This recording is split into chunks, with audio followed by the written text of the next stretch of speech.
reciting of our national anthem performed by the high school chorus.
They all wave.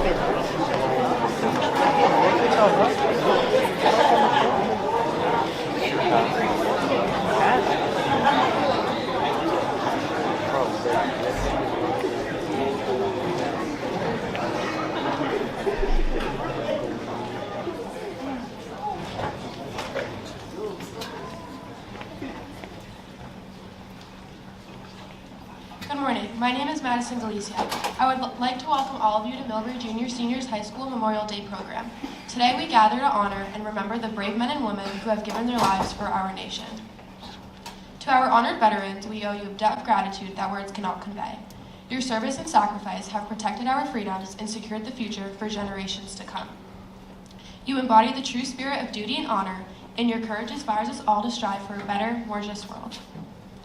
Memorial Day is more than just a day off from school or a long weekend. It is a time to reflect on the immense sacrifices made by those who have fought and fallen in defense for our nation. Their bravery and selflessness remind us that the liberties we often take for granted have been paid for with the highest price. Today, as we pay tribute to these heroes, let us remember that their sacrifices were made out of a deep sense of duty to their country, to their fellow citizens, and to their families. They answered the call to serve, often in the face of great danger and uncertainty, because they believed in something greater than themselves. So today, we remember and we give thanks. May we always strive to be a nation worthy of their sacrifice. Thank you to our fallen men and women. Thank you to our veterans for your service. May we continue to hold the sacred memory of our fallen heroes and the freedom that they died to preserve for us all.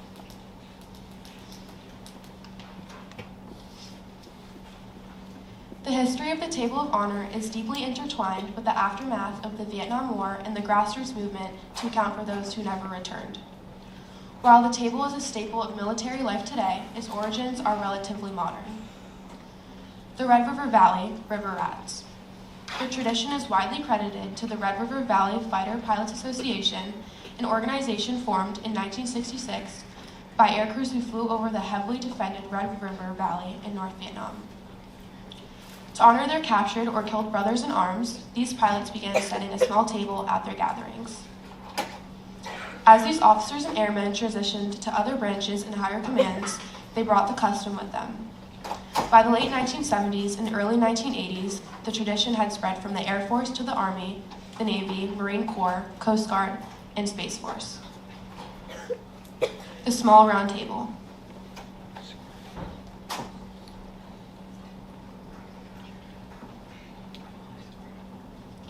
Large enough for a single person, usually placed in a prominent location. Its small size represents the frailty of a fallen veteran's life or of one prisoner alone against their suppressors. The circular shape of the table symbolizes that our concern for our fallen and our missing is never ending. The white tablecloth.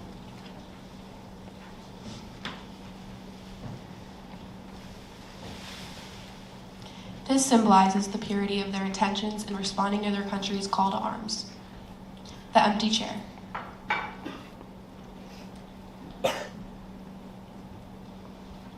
This represents the fact that the fallen or missing member person is not here. The seat remains forever unclaimed.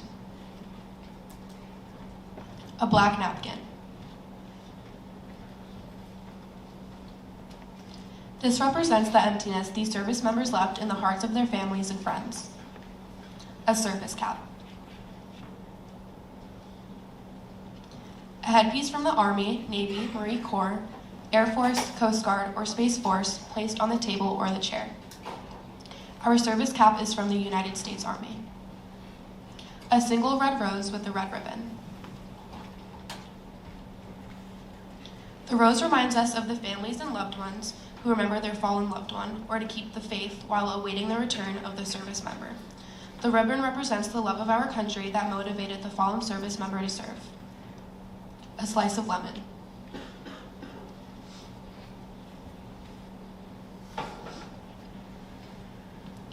Placed on a bread plate to symbolize the bitter fate of fallen veterans, or on the captured or missing in a foreign land. A pinch of salt. Sprinkled on the plate to represent the tears of the families who mourn or wait. An inverted wine glass. The glass is turned upside down because the fallen or missing cannot toast with us today. A lit candle.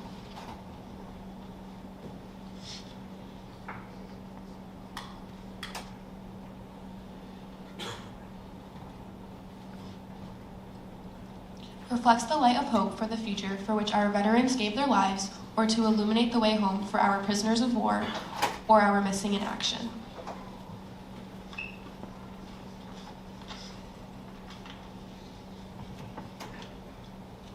We gather today to look at past cold statistics and honor the individual lives and the unlived futures of the American servicemen who made the ultimate sacrifice before their adult lives had truly begun.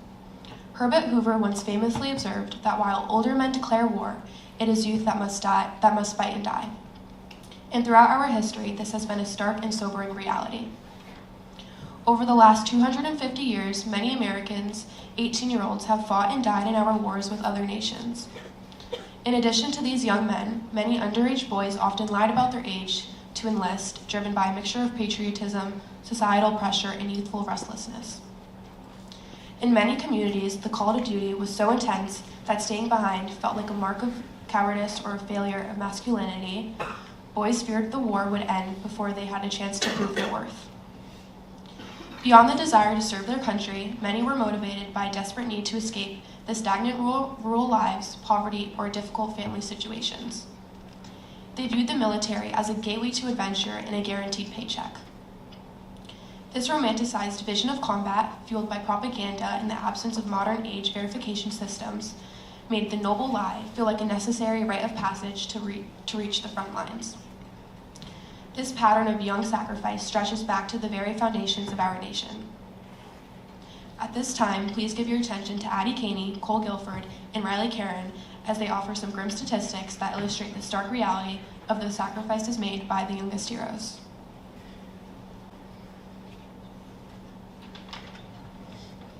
During the American Revolution, a significant portion of the fighting force consisted of young men and boys, many of whom lied about their ages or joined local militias that lacked strict oversight of enlistment. There was no system of reliable age verification, and we were desperate for men to fill the ranks in our struggle for independence. Historians place total American casualties at just under 35,000 men during the war. The impact on the youth was profound. Since soldiers aged 18 and under made up at least 15% of the ranks, it has been concluded that approximately 5,250 soldiers aged 18 and under died during the war.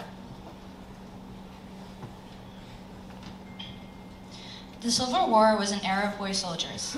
As many as 420,000 soldiers who served were 18 years of age or younger. While record keeping was decentralized and many boys lied about their age to enlist, records suggest that approximately 30,000 of those killed were 18 or younger, including many who served as 13-year-old drummer boys. As we moved into the 20th century, the burden remained on the young. In World War I, even with the minimum draft age of 21 for most of the conflict, at least 1,600 young men aged 18 or younger were killed in action. In World War II, 18 was actually the peak age for infantry deaths, and it is estimated that over 30,000 servicemen aged 18 and under made the ultimate sacrifice. The Vietnam War provides us with some of our most precise and heartbreaking records. In that conflict, 5 American boys who were only 16 years old were killed in action, joined by 12 17-year-olds and 8,283 18-year-olds. These were young men who were technically old enough to die for their country, but not yet old enough to vote for the leaders who sent them there. In our modern era, these numbers have dropped significantly due to stricter enlistment laws, with fewer than 500 deaths among 18-year-olds in the 25 years since 9/11. In today's military, basic training and advanced individual training make it difficult for the vast majority to be deployed to forward areas before they are 19 years of age, yet the sacrifice remains just as heavy. When we look at the missing man table, the slice of lemon represents a bitter fate, and the pinch of salt represents the tears of families left behind. For thousands of American families, those symbols carry the specific, haunting weight of a son who was still, by every modern measure, a child. Today we dedicate our memory to these boy soldiers, the youngest among us who stood the tallest when their country called.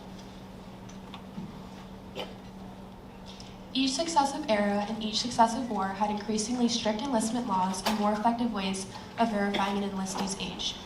Nevertheless, young men found a way to join the armed forces. As we leave here today, I hope you carry with you the realization that many of those we honor are the same age as many of our juniors and seniors, and not much older than the rest of you. The freedom we enjoy today was brought by young men and women who traded their futures for ours, including the thousands of soldiers aged 18 and under who never had the chance to graduate, start careers, or raise families. To bring this point closer to home, if we apply the numbers and percentages of those 18 and under who died in our nation's wars to our student population here at Millbury, we would lose 3 members of our freshman class, 9 members of the sophomore class, 13 members of the junior class, and 75 of our graduating seniors. Think about that for a moment. 96 of our 434 high school students, just over 1 in every 5 of us, would no longer be here.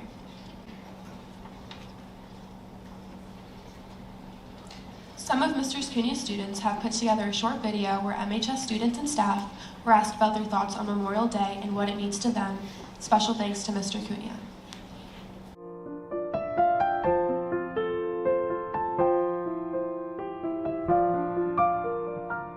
Students from Millbury Memorial Junior Senior High School reflect on the true magnitude of Memorial Day and what individual sacrifice means to us and our country. Students share what Memorial Day means to them, discuss family members who have served, and express what they would like to say to those who have made the ultimate sacrifice so we can live the lives we do today.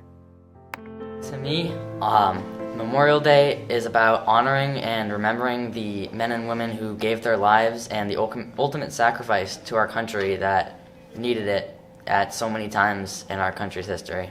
For me, Memorial Day means honoring the memory of the men and women who gave their lives fighting for our country. For me, Memorial Day is a day to remember the people that sacrificed their life. It's a day to remember of people who sacrificed their lives so that newer generations can live on in peace and harmony. Memorial Day means just all the men and women who put their lives on the line for all of us here at home and things they've done for all of us. We do a cookout with all of my family to celebrate my great-grandfather that died in the war. For me, Memorial Day means like honoring those who gave the ultimate sacrifice to defend our homeland and like make sure we live a better life here. I've had family serve in World War II, Korea, and Vietnam, and usually my family likes to go to the Korean War Memorial in Worcester and then get Coney Island afterwards to honor them. My grandfather was in the Navy, and on Memorial Day we don't really like do anything. We just like celebrate the veterans who like passed away and stuff. And I want to thank them. I only have one member of my family that I can really think about that served in the military. My great-grandfather, and he's still alive today. My grandfather served in the Vietnam War. My grandfather, he was in the Air Force and the Army. I would like to thank all the veterans, and I would like to talk about how my stepdad was in the Marines and he served proudly, and my stepfather was in the Navy. I've had a number of family members serve. My grandfather served in Korea, my uncle in Vietnam. Memorial Day means, for me at least, honoring those who gave the ultimate sacrifice just so that we could live a better life here at home. On Memorial Day, we visit my grandfather's grave. Both my grandfathers served in the Vietnam War. The message I would give to the ones who paid the ultimate sacrifice is really just a thank you for me being able to live my life in freedom and in safety and not be scared of what's going to happen. I would like to say thank you for your sacrifice, and thank you for letting our generation live on in happiness and peace without war. Thank you for making the ultimate sacrifice. Thank you for sacrificing your lives for us and for our country, and we appreciate you guys a lot. Thank you to all the veterans that helped serve and protect for our country.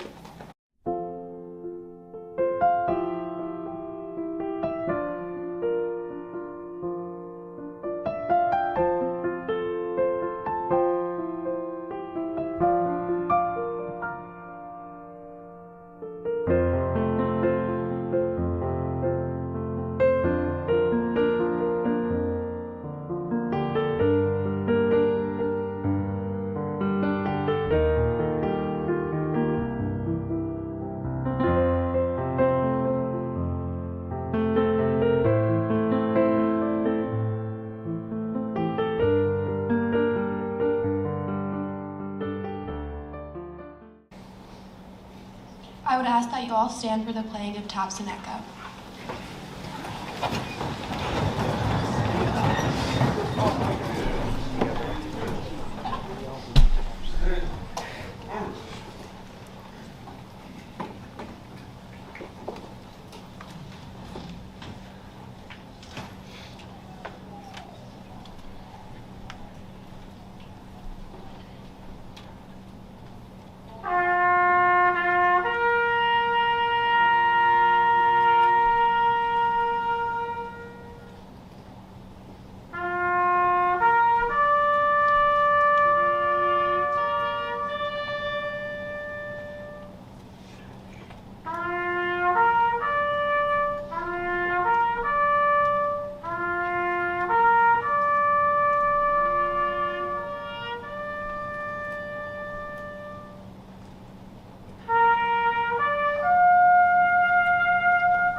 Thank you all for attending this morning. We hope that you will take at least a few moments this weekend to remember our fallen servicemen and women.